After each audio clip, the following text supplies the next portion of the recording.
একজন মানের এক সপ্তাহের কাম একখান মেশিন হরি হেলায় 1 ঘন্টায়। কি আজব ডিজিটাল মেশিন আইয়ে পড়ছে মগো বরিশাল দানের কোলায়। এক কুরোপুর দান কাটে হতাই দে 1 ঘন্টায়। মে ভাই বেন্নি হেলায় গুমদে বলাই কইয়েছে পান্তাবাত পোড়ামরিচ লইয়া কাসিহান কোসকে বাজাইয়া হবরে কোলায় আই পড়িস। কোলায় আইয়েই দেই অবাক কাণ্ড। ও মোর সুবহানাল্লাহ, এদি ফরফরাই দান কাটতে যায়। এই মেশিনে এক দুহারে যে দান কাটতে পারে হেইয়ে মগো হারা গোষ্ঠীর মানুষের কাটতে পুরো মাস লাগবে। এই মেশিনের দামও সীমিত, অল্প কগ্য টাহা, মাত্র 1.5 লাখ টাহা। অনেক মানুষ আছে যেটুক বোঝে হেয়ার চাইতে 1 লাখ বেশি কয় এই মেশিন দিয়ে দান কাটলে বলে দান শরীরে পড়িয়া যায়। দান কাটতে যাওয়ার পর পিছে খোঁজ করে দেখলাম দান শরীরে পড়ছে এরকম কোনো প্রমাণ নাই। এই মেশিন গোর পেট গো ছোট, খায় সীমিত, যেটুক খায় হে অনুযায়ী 100 গুণে সার্ভিস ভালো দে। ঘন্টায় 1 লিটার পেট্রোল খায় আর ঘন্টায় 1 কুড়ো 1.5 কুড়ো বুড়ি দান হতাই দে। ইঞ্জিনলে ছোট কিন্তু কামডা হরে বড়। এখন অনেকেই কইবে সজীব ভাই আপনি কি এই মেশিনের চাড়াম মারতে আইছেন? না ভাই না, মুই কোনো চাড়াম মারতে আই নাই। এই মেশিন গো মোর দ্বারে প্রথম দেখাই জম্মের মতো ভালো লাগছে।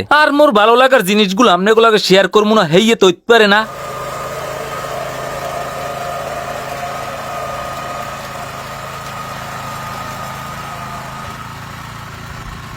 এই মেশিনে সাউন্ড নাই কইলেই চলে, যেডুক যা হয় সাইলেন্ট মোডের ভাইব্রেশনও এডুক সাউন্ড হয়। এই মেশিন দিয়ে দান কাটলে যেরকম সুবিধা আছে সেরকম অসুবিধাও আছে। কি সুবিধা আর কি অসুবিধা এগুলো আপনারা জানাবেন কমেন্ট করে। আপনি যদি এই মেশিন বাড়াই লইয়ে দান কাটেন 1 কুড়ো জমির দান কাটতে 2000 হইতে 2500 টাকা খরচ হইবে।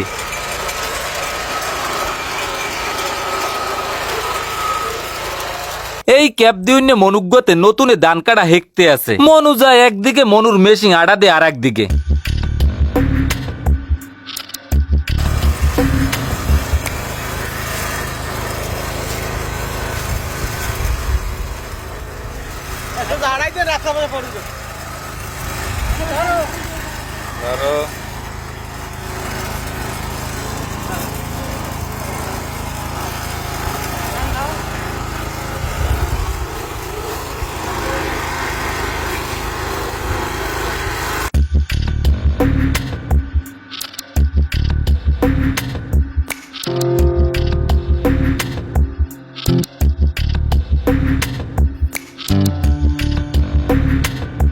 আজগো ভিডিওটা আপনাকে দ্বারা কেমন লাগছে একটু জানাই দিয়েন। আরো ফানি ইন্টারেস্টিং ভিডিও দেখার লাগিয়ে মোর পেজটা ফলো দিয়ে ভিডিওটা শেয়ার দিয়ে মোর লগেই থাকেন।